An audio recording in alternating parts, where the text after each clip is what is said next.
स्वागत है आपका देव कंपटीशन क्लासेस के इस यूट्यूब चैनल पर। दोस्तों, आज हम आपको भारत भूगोल के अंतर्गत भारत के तटीय राज्य से संबंधित महत्वपूर्ण प्रश्नों का संकलन देने जा रहे हैं, जो आगामी परीक्षाएं काफ़ी महत्वपूर्ण है। यदि आपको यह वीडियो पसंद आए तो लाइक, शेयर, कमेंट अवश्य करें।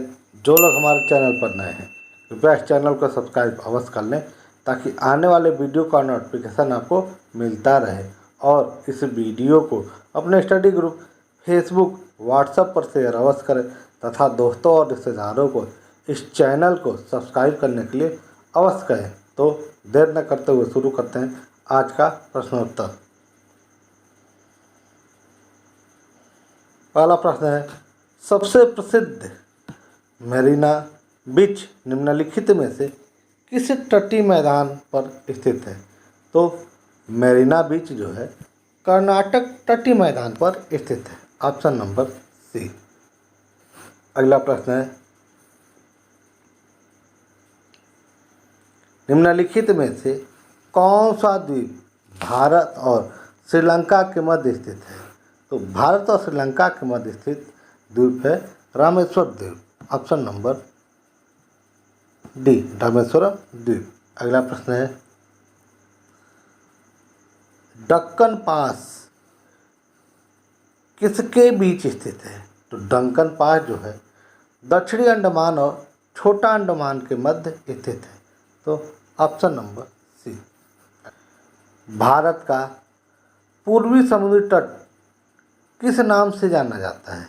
तो भारत का पूर्वी समुद्री तट को कोरोमंडल तट के नाम से जाना जाता है। Option number B. और इसी कोरोमंडल तट में दिसंबर माह में शीतकालीन वर्षा होता है, जिसका कारण लौटता हुआ मानसून या उत्तर पूर्वी मानसून कहा जाता है। अगर कोरोमंडल तट नहीं देता है तो आपका उत्तर रहता है कि तमिलनाडु क्षेत्र में शीतकालीन वर्षा का कारण तो लौटता हुआ मानसून या उत्तर पूर्व मानसून। अगला प्रश्न है, निम्नलिखित में से कौन सा तट पश्चिमी तट का भाग नहीं है? तो पश्चिमी तट के अंतर्गत आता है आपका काठियावाड़ तट, फिर कोंकण तट, कन्नड़ तट और मालाबार तट। यह चार तट जो हैं यह पश्चिमी घाट के अंतर्गत आते हैं। तो पश्चिमी घाट में आपका है कोरोमंडल तट शामिल नहीं है। और गुजरात के तट को काठियावाड़ तट कहा जाता है।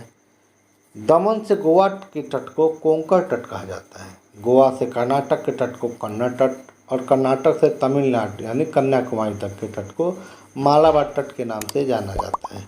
अगला प्रश्न है, निम्न द्वीपों के युग्मों में से कौन सा एक 10 अंश जलमार्ग द्वारा आपस में पृथक किया जाता है? तो 10 डिग्री चैनल अंडमान और निकोबार को अलग करता है। Option number A. अगला प्रश्न है, जम्मू कश्मीर राज्य का वह हिस्सा जिस पर चीन का अधिकार है क्या कहलाता है? तो चीन का जिस भूभाग पर अधिकार है उसे अक्साई चीन कहा जाता है। Option number D. और भारत और चीन के सीमा रेखा को जो लद्दाख में स्थित है LAC कहा जाता है, लाइन ऑफ एक्चुअल कंट्रोल। अगला प्रश्न है,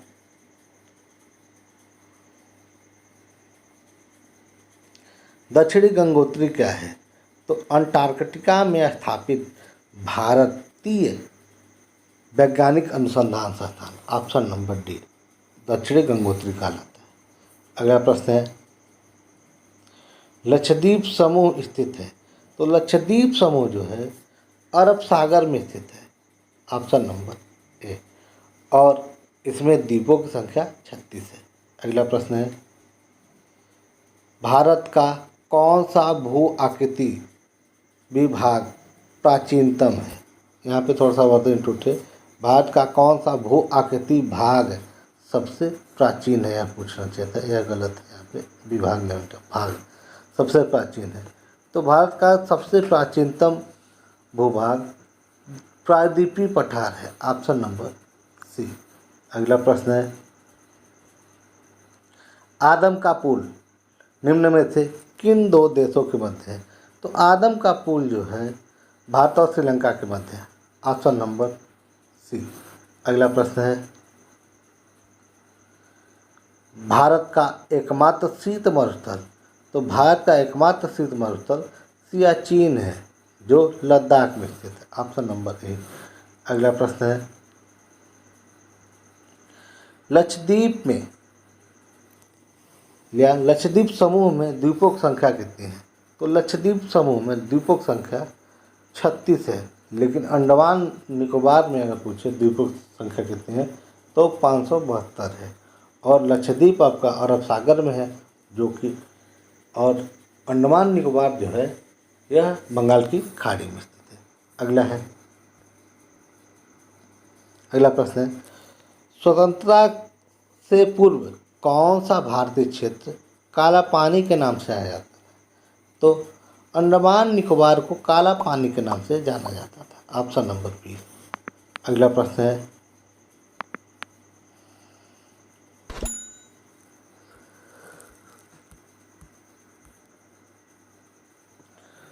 श्रीलंका को भारत से पृथक करते हैं।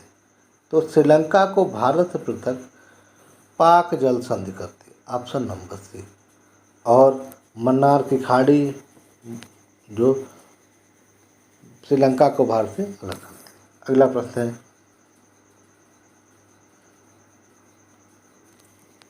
भारत के किस राज्य की समुद्री तट सबसे अधिक लंबा है? तो राज्य में पूछेगा तो आपका उत्तर होगा गुजरात। दूसरे नंबर पे सबसे लंबी तट रेखा वाला राज्य है आंध्र प्रदेश, लेकिन आंध्र प्रदेश दूसरे नंबर पे है। लेकिन अगर पूछे कि किस केंद्र शासित राज्य का सबसे लंबी तटीय रेखा है तो आपका उत्तर होगा अंडमान निकोबार, जिसकी लंबाई जो है गुजरात से भी अधिक है। अगर ऑप्शन में अंडमान निकोबार, गुजरात और आंध्र प्रदेश तथा पश्चिम बंगाल ऐसे ऑप्शन बन जाए तो आपको वहाँ पे उत्तर हो जाएगा अंडमान निकोबार, जिसकी सीमा सबसे लंबी है और सबसे छोटी सीमा रेखा गोवा की। अगला प्रश्न है, भारत की तट रेखा की कुल लंबाई। तो भारत के कुल तटीय रेखा की लंबाई जो है 7516.7516.6 किलोमीटर है, ऑप्शन नंबर डी। तो यहाँ पे 7500 दिया तो इसलिए ऑप्शन नंबर डी आपका सही होगा। और वैसे पूछ दे कि भारत के तटीय सीमा की लंबाई कितनी है तब आपको 6100 उत्तर देना है। आपका वहाँ पर उत्तर हो जाएगा 6100 किलोमीटर। तब वहाँ आपको इसमें अंडमान निकोबार को शामिल नहीं किया गया है, ठीक है। तटीय रेखा, मुख्य भूमि का तटीय रेखा पूछेगा तो आपका 6100 होगा। और वैसे भी पूछ दे कि कुल तटीय लंबाई तब आपको 7516.6 करना।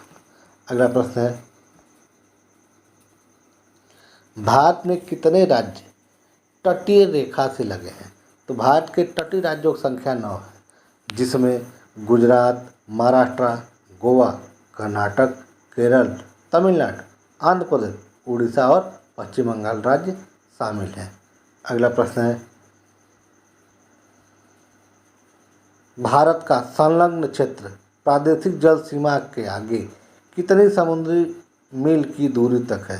तो भारत का प्रादेशिक सीमा की लंबाई समुद्र तट से 12 नॉटिकल मील है, ऑप्शन नंबर ए। अगला प्रश्न है, पूर्वी तट पर स्थित पर्वत श्रृंखला को कहा जाता है? तो पूर्वी तट पर स्थित पर्वत श्रृंखला महेंद्रगिरी है, ऑप्शन नंबर बी, जो उड़ीसा में स्थित है।